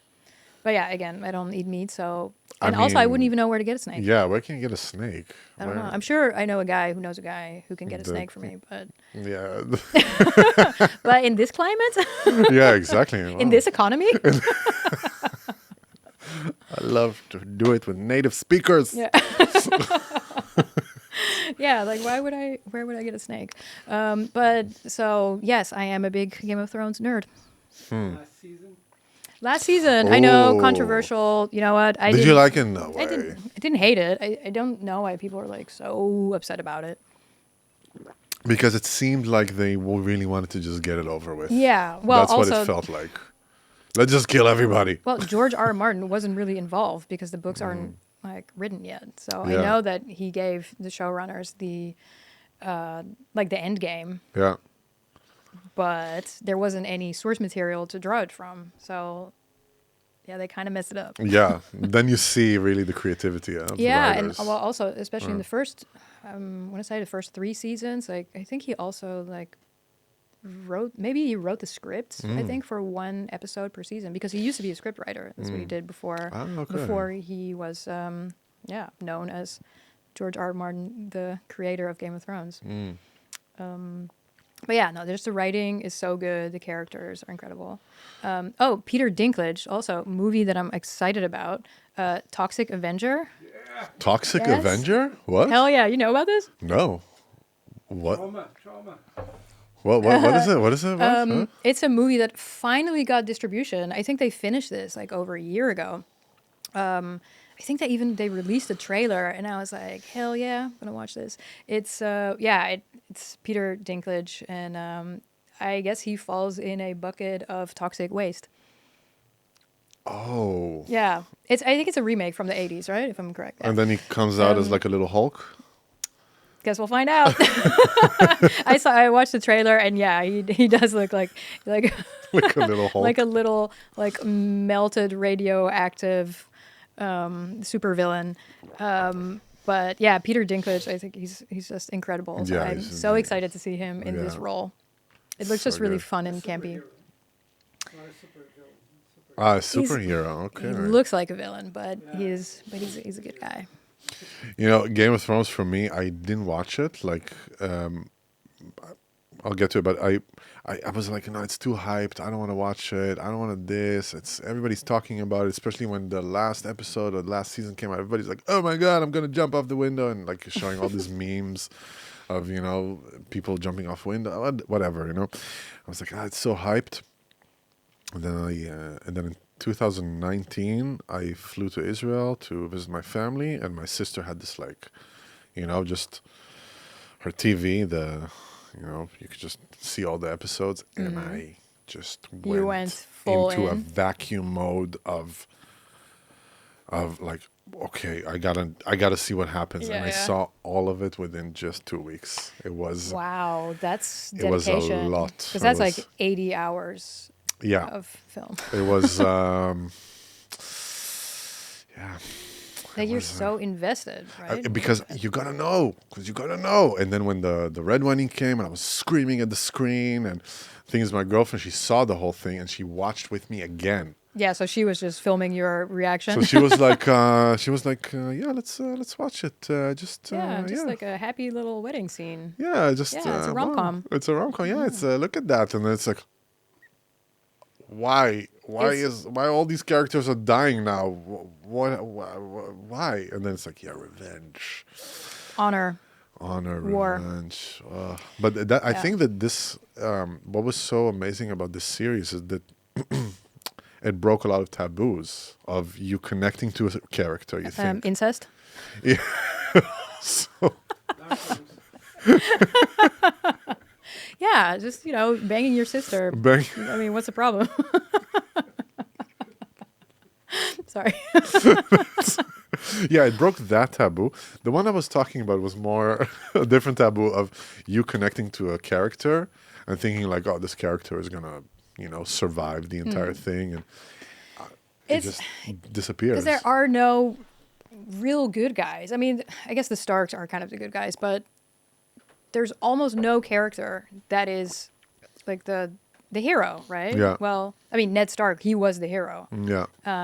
You like him, you root for him. He's like, he has honor, he has integrity, and he takes care of business. And then he gets killed. Yeah. And like, that's the part. Because I have friends who watch like the first couple of seasons and they're just kind of like, oh, this is slow. Or The first it's season kind of is like, I don't, oh. it's kind of, there, it's not for me. And I'm just kind of like, just watch the first season, just the first season. And then if you still don't like it, then, don't bother with watching the rest. But I think like shit really starts going down when Ned is murdered. Yeah, it's And that's true. when the whole Westeros gets, There was, yeah, That's where it gets I interesting. understand people because it was the first few episodes, a lot of exposition, a lot of just exposition. And it's like, who is who? Like, what is Exactly. the relationship? between Exactly. people? So it's a lot of information, and it's like, oh, Yeah. I heard there's like people fucking here and killing each other. And where is it? Yeah. You just sit there, wait for it.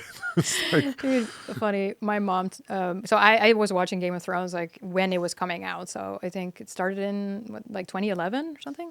So I was watching it as it came out, and I was obsessed with it. And my mom started watching it too. And one time she sent me a message. It's like, "Ha! I just found out that my friend's sister plays a naked whore in Game of Thrones." Like that was her text message. So yeah, I got a lot of messages from people. It's kind of like, wait, can you explain the relationship between like this person and that person?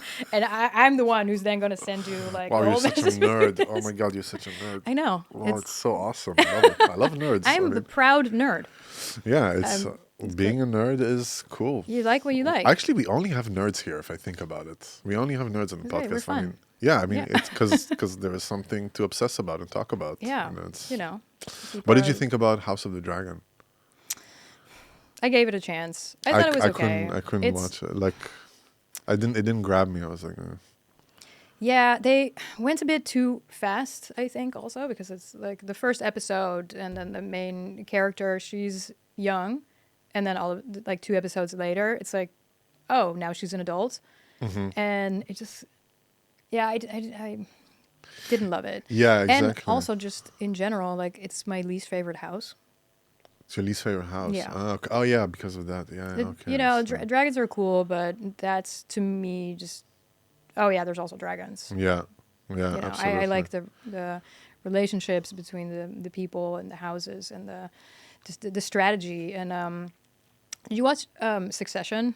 Yes, of course. Succession is just Game of Thrones, but in like a Wall Street setting. Succession Right? made me really made me think about my family. To Oh, be yeah? honest. Yeah, it's. I see Who a do you lot hate of the most? traits. Well, it was more like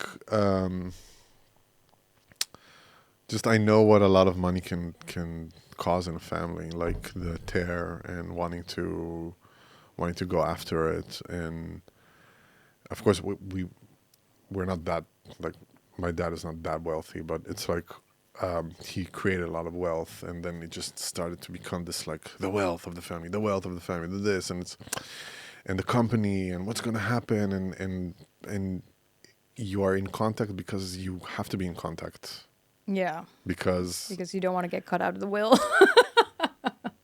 and it's a thing that dangles in front of you, which is tough. It's like a golden cage. It's a golden cage. It's tough. It's really, it's painful, and our mom was like the thing that kept everything together and was like, she's going to protect us. And then she passed away 10 years ago. And then all hell broke loose, and then the family kind of like went separate ways and everybody got into their thing. And my dad, he's the person that he is, and he couldn't necessarily, he did his best, but he couldn't necessarily keep it together like she kept it. He was more like to himself. So it's not that we have this conglomerate that we're all fighting over, but there's a very big company that Yeah. is going to. Yeah, and it affects like the family relationships and dynamics. Absolutely, absolutely. Because you know what is there, and you know but you can't touch it yet, and it's like, ugh, and it's very sitting and waiting for that, which is also very fucked up if you think about it, because it's constantly living in some fantasy. So we had a lot of therapy, yeah, a lot of stuff with that. But to get back to Game of Thrones, yeah, I think that with the House of the Dragon, it's more, they kind of like, we have to capitalize on it. We have we have to for strike the iron while it's hot. We gotta see what you did there. Yeah. But the Iron Throne. Oh, hey! No, you saw this connection. You didn't even say that on purpose. No. Oh, actually, maybe no. It was just, it's your nerdy thing going. I mean, Iron. Come on. Yeah, Iron Throne. Yes, I know with this. Yes. Anyway, cool. Sorry. I see what you did there with it. Yeah. But. Yeah, no, I watched it and, I kind of enjoyed it for what it was, but I didn't really care that much. Yeah, I understand. Yeah, but I do love the universe. I love Westeros. I love fantasy. Also, a nerdy thing about me, I play Diablo. You play Diablo? Yeah, are you familiar with Diablo? Of course. I mean, I didn't play it for a very long time, but yeah, it's awesome. Yeah, like 1, awesome. 2, or 3, or 4, or. Ooh, I was playing. Yeah, no, I was playing. I'll tell you, the thing is with me in computer games, I consciously. You get obsessed. Do not purchase any device that can play these things. Yeah. Because I get sucked into it, and the thing is with Diablo is that I had it with Diablo and I had it with God of War. Is that before I left Israel, before I left to Amsterdam, I was like, I had this just, that was in 2010. I had just some weeks and actually some months to burn. I didn't have anything to do before I leave to study. And I went every single day to this arcade. Just to play video games? Just gives you this big screen and a bunch of sugar that you can buy, and you're just playing. It's the best. Dude, I one time almost burnt the house down because I was too invested in my game. I'll tell you that story. Tell me, please. No, but I get it. I mean, what is better than just like being in that world? And you get this like, validation. Oh, you pass a thing and another thing, and you get more, and it's so good, the graphics, and you think like, this is a part of the thing. Oh, I can play with the graphics. And this. Oh my God, it's so good. Yeah. Okay. Well, I love that you're also a nerd. Yeah. I'm a musician. You gotta. We're a bunch of psychotic nerds. Yeah, musicians. But this is a specific type of nerd. I played Diablo 1 even when I was a kid. Yeah, me too. Going back to my dad, he was playing that. He had a friend who had it, and sometimes we'd go to his place and then play that game. And then I remember when Diablo 2 came out, I was like 15 probably. My dad and I went to the store, like the video game store, at 9 a.m. to get the game, right? And then we got the game, and we had a timer, 30 minutes. You get 30 minutes, then I get 30 minutes. Wow. Yeah. So we would do that, and that was like one of our things, right? He would play I think mostly like a barbarian character. I can only play, like, especially RPG with a character that physically resembles me. So I cannot play male characters because I don't care. Because I'm like, that doesn't look like me. Also, I cannot play blonde characters. Like, it has to look like me. And now you can customize. They have to be vegetarian. Yes. And they have to be brunette. Yeah. And with tattoos. And they have to be into, like, metal or punk. Yeah, well, anyway, so I would always be the sorceress, and then so I played that, and then Diablo 3 and 4, and now I still play it, not as obsessive, because now I have a job and stuff to do, but I still play it sometimes, like if I have like a little bit of time and I'm like, I just want to slay. Yeah, right? exactly. You're just But kind of that's like, I just want to kill some demon motherfuckers right now. Like, I just want to find some gold. I just want to find some unique items, and I want to kill like this goblin. And yeah, that's what I'm doing. And do my quests. exactly. So, but anyway, oh yeah, about the time that I almost burnt a house down. So I was playing Diablo 2. I must have been like 16. It's probably on a weekend, and it was pretty late. My dad already went to bed, and I'm still just kind of like, I'm slaying. I'm so in my game, and it's like in the middle of the night, and I get pretty hungry. So I'm like, I could have a snack. Oh my god! I see could have where a snack. This is going. Yeah. So I was like, hey, Oh, we have some instant noodles, spicy instant noodles. So I'm like boiling the water, but I took the thing, like the flute thing off because I didn't want to wake up my dad, right? For when the water was boiling. So I'm in my game, and there's like smoke inside the house, like everywhere. And I'm like, huh, what is that? I wonder what that is. Anyway. And then I'm like, Yo. fuck. And so I go to the kitchen, and it's just completely Fire. just, well, no, it wasn't Oh, fire, just but like smoke. you know when you have a pan and like you just keep, there's no water in it Oh anymore. my god, And that's it was so dangerous. so dangerous, Wow. dude. And it was, With a gas thing. yeah, Oh my like the god. gas was Oh, on, that's so and dangerous. Wow. and my dad woke up because of the smoke. He was so mad, Of course. so mad. Yeah. Anyway, He was like going to the computer. What is the score? how many demons? Which level are you? What is your intelligence? Yeah. Cool. Great talking to you. Yeah, likewise. It's awesome. Yeah. I have to go. Yeah, let's wrap it up. Yeah, I gotta go. I mean, that was so much fun. What time is it actually? I haven't. 7. We spoke for like Yeah. 2 hours.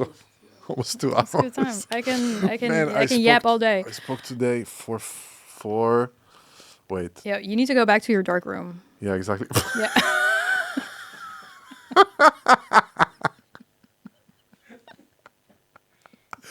You know what, Joe? Bro, I want to do a marathon, then I'm going to talk for 24 hours. I want to see But is there like in the Guinness Book of World Records? There must be the longest like podcast. the Wow. longest conversation ever. I think the longest speech was by recently by a congressman that he spoke for 24 hours. Why? I don't know, politicians. But the longest conversation on tape, I don't know. It's good to Longest check it. podcast. Let's do it. Longest podcast? Wow. Can you probably it's some It's like psycho. a week. Yeah, it's some like a psycho, you know, it's these people. MAGA. yeah. Exactly. The Jews made the world flat, you know. It's like all of them combined together. It's like Made the world flat. the Jews made the world flat, the laser or Wow. something. I just found out that some people believe that the sun is a simulation. Yes, there are Yeah. people that How about think that the world is flat. Like they think that the world is flat. I mean, Everyone it's thought the world was flat. yeah, but now, Yeah. I mean, now it's. I Yeah, understand in the 1500s or the 14. I understand. Most people couldn't read. Isn't there also but like a Nazi theory about the hollow Earth? hollow Isn't Earth? that's a Yeah, thing? that's also a dumb theory. Yeah. Yeah. Right. Yeah. Birds are drones. Oh, the birds are drones. Gravity doesn't exist. Actually, I had someone that You wanted can to come. disprove that now. Yeah, Like what? But I had this guy really wanted to go on the podcast and talk about all this. I said, no, dude. What's the point? It's like, what? I would just sit there and listen to your propaganda about that you picked up on TikTok. Why would I do? Yeah. Why would I do? So I was in Palm Springs a couple weeks ago, and that weekend I found out that there was like the largest alien convention in the United States was in Palm Springs that weekend. Wow. I wanted to go so bad. But it was really expensive. It was like $500 for a How many ticket. virgins are in this convention? Or? You mean incels? Yeah, but I'd really like to go to one of those. Just, what are they talking about? Yeah. What are they doing? I watched X-Files. Imagine all the rejects of all the schools coming Me. together. No, you're cool. No, but then because you're also attractive. But it's like imagine all of them coming together, and then I love it. Find a Maybe theme. I'll find my next boyfriend. oh, okay.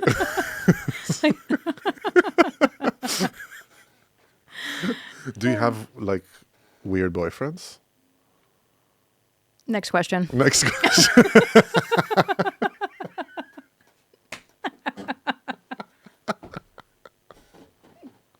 This is for another episode. This is hour 7 now that I'm Yeah. talking. Okay, well, we can wrap it up. No, I would love to. I would love to have you again on the podcast. Whatever you want to talk about. We can talk about other nerd subjects and music and Like what? Tell me. other nerd subjects. I don't know. We can, we can do a whole like X-Files like rundown. We can just Whoa. talk about every like cryptid on X-Files and just discuss. You know what we're gonna do? We're gonna do this when we go live. We're gonna do the live show. We're gonna do a special show just about that stuff. We're gonna have like there. a nice panel. You're gonna be on the panel, Yeah, and we're gonna just I love it. talk shit and run things and play scenes and let's I do love that. that. We should do a whole a themed hour, just like Hour. or I mean 5. hour, like 5 hours. We can do it in small. No, small we pieces. capitalize and let me cut Yeah. it. You know, when we cut it, then people need to do it. There's Yeah. a paywall. There's, Okay, what is your favorite monster? What is my favorite Yeah, monster? this is important. Wow. Let me think about it. What is my favorite monster? Ooh. Myself when I don't sleep enough. No, I also slept for like 3 hours in the night tonight. Oh, that's why you're you're so you're still yapping. You're just like, I'm just running on coffee. I was at some Why would words. you I do was 4 like, episodes in one day? huh? Why would you do four guests in one day? Because I have an issue with being not knowing when to stop. It's called addictive behavior. Okay, that's not necessarily bad. we all have a vice. What is your vice? Next question. We were talking about monsters. What is your favorite vice? No, you first. Monster. Also, Oh. if otherwise, Joao, what was your favorite? You know the Pixar film Monsters Inc? Yeah, The little one. Mike. Mike. With the one Mike. eye. Oh, he's so Ah, cute. okay. Yeah. Mike from Oh, Monsters yeah, Inc. he's because sweet. people can't hear you. So Oh, Joao okay. just said, I mean, they can Yeah. hear you, but it's like very far. So Joao said, Yeah, Mike from Monsters Inc. yeah. Yeah, he's super cute. And what is your favorite monster? Well, just like in monster lore, vampires are my thing. Actually, I have to say the clown from It. Now, if I think about it. Interesting. Are you into clowns? Next question. Not like as a not necessarily as a fetish thing, but are you? How do you feel about clowns? How do I feel about Yeah. clowns? I feel sad when I see them in parties because I'm like, wow, You go to a lot of like kids parties. Next question. no. I'm Okay, saying, clowns. I'm Okay, saying- but I'm you like it specifically? No, no, the lore, or- it is really cool. Yeah, I really like it because you can like transform to all that stuff, and it's such a psychotic Yeah. clown. But the thing is that with clowns in general, like I remember there was one moment that my nephew, he had a birthday party and they called a clown, and the clown came, and apparently that clown was in the same class of the wife of my brother. And the wife of my brother, they divorced, but she's like a powerful politician and all that Oh, stuff. She's not in the clown school. No. And then there was a clown there, and then they kind of realized that it's like they made completely different life choices. Yeah. Well, they're both clowns, basically. I mean, Just a really well-paid clown. And then she was like, hey, look what can happen if you go to the same school. And all the kids were just like sitting there like, oh, she made a point of like that he was a failure. That's no, the dark. clown said it. Oh. She said like, "Hey, look what happens. Make better choices." You know, but just like, oh my god, that was like so bad to see that. That's terrible. Yeah, it was terrible. I was just like, oh god. Yeah, and that is how John Wayne Gacy came to exist because a politician made fun of him.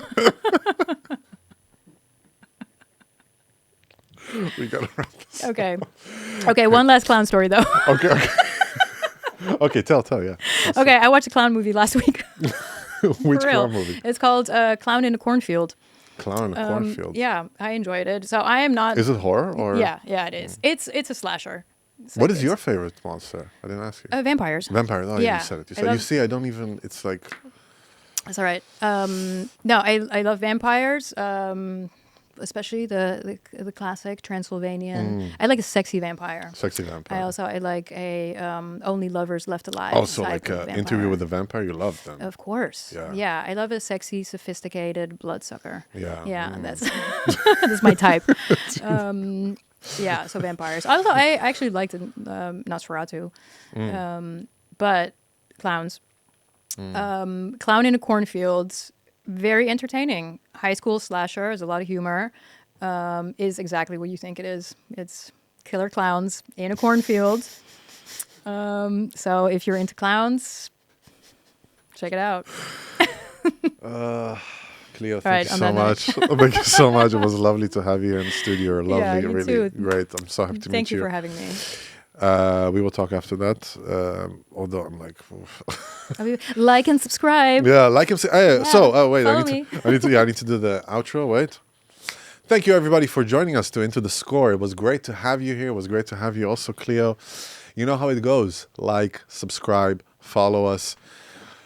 We've hit the benchmark. I think by the time that this